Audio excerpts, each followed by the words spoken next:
তো গাইজ তোমাদেরকে আজকে খুবই একটা ইম্পর্ট্যান্ট তথ্য বলবো। ওকে, দেখো পিসিসি, পুলিশ ক্লিয়ারেন্স সার্টিফিকেট, দেখো এটা কখন কাজে লাগে? যখন তুমি একটা গভর্নমেন্ট জব পেয়ে যাবে তখন মোস্ট ইম্পর্ট্যান্ট এই ডকুমেন্টটা তোমার লাগবেই তখন, ঠিক আছে?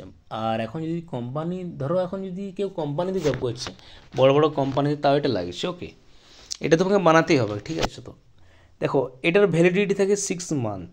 ওকে, তারপর 6 মান্থ থাকে রেনুয়াল করার জন্য, মানে 1 বছর টাইম আছে এটা। ওকে, এটার ভ্যালিডিটি 1 বছর, মানে মোস্ট ইম্পর্ট্যান্ট ভ্যালিডিটি হচ্ছে 6 মান্থ। এই কাগজটা তোমাকে রাখতে হবে 6 মান্থ।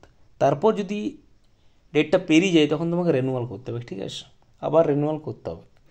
পিসিসি মোস্ট ইম্পর্ট্যান্ট একটা ডকুমেন্ট, যে একটা গভর্নমেন্ট জব ধরো যেই পাক তার এটা লাগবে, ঠিক আছে? তো আর এটা কখন, এটা তুমি তখনই পাবে যখন তুমি একটা নন ক্রিমিনাল থাকবে তখন। আর যদি তোমার মধ্যে ক্রিমিনাল থাকে, লাল দাগ থাকে থানাতে, তাহলে তুমি এটা পাবে না। ওকে, আর যেহেতু একটা আমার রিসেন্টলি জব লেগে গেছে গভর্নমেন্ট, ওকে, তাই এই সার্টিফিকেটটা আমার দরকার, তাই আমি এটা অ্যাপ্লাই করেছি।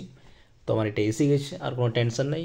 যেহেতু আমি নন ক্রিমিনাল, আমার কোনো ক্রিমিনাল রেকর্ড নেই কোনো থানাতে, তাই এটা আমি পেয়েছি। আর যদি তোমার থাকে ক্রিমিনাল তাহলে তুমি এটা পাবে না, ঠিক আছে? দেখো তোমাকে বলছি আমি এটা অ্যাপ্লাই কীভাবে করবে। অ্যাপ্লাই তোমাকে যেতে হবে সাইবার ক্যাফ, 300 টাকা নেবে এটা অ্যাপ্লাই করার জন্য, মানে অ্যাপ্লাই করার জন্য নেবে না, মানে এটা নেই চার্জ 300 টাকা, আর ও নেবে 50 টাকা এক্সট্রা, মানে 350 এটা তুমি পেয়ে যাবে অনলাইনে। ওকে, ডকুমেন্টস নিয়ে যাবে তুমি অনলাইনে, তুমি ফর্মটা নিয়ে আসবে, তারপর ওখানে কিছু ডকুমেন্ট অ্যাড করবে অনলাইনে ফর্মটার সাথে। আধার কার্ডের জেরক্স আর ভোটার কার্ডের জেরক্স, পঞ্চায়েত থেকে একটা রেসিডেন্ট উইথ মেমো নাম্বার, ওকে, আর একটা স্বঘোষণাপত্র, এগুলো নিয়ে যাবে তুমি থানাতে। থানাতে এগুলো তোমাকে দেখবে ডকুমেন্টসগুলো সব ঠিকঠাক আছে কি নেই।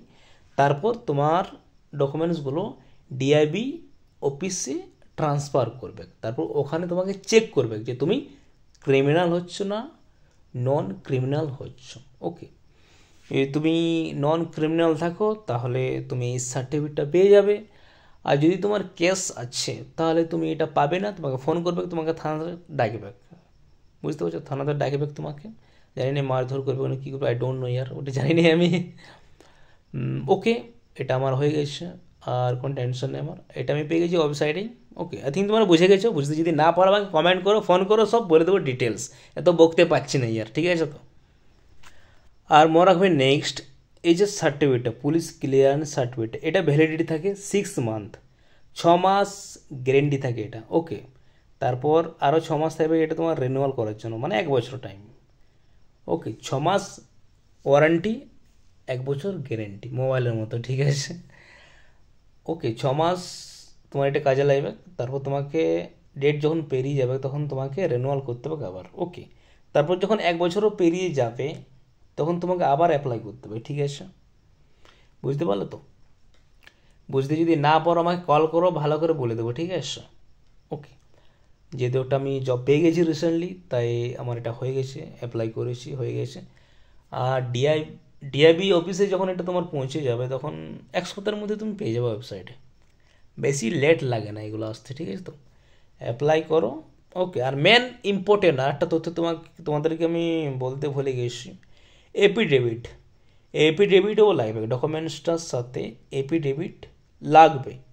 এটাকে, এটা এখন মোস্ট ইম্পর্টেন্ট করে দিয়েছি এই সার্টিফিকেটটা। এপিডেভিট এটা কোথায় পাবে? তোমাকে কোর্ট যেতে হবে, কোর্ট থেকে এটাকে করাতে হবে। কোর্ট যাবে, এপিডেভিট করিয়ে আবার ওই ডকুমেন্টগুলোর সাথে অ্যাড করবে, আর তুমি জমা করবে, ঠিক আছে? এপিডেভিট এটা মোস্ট ইম্পর্টেন্ট, এটা চাই।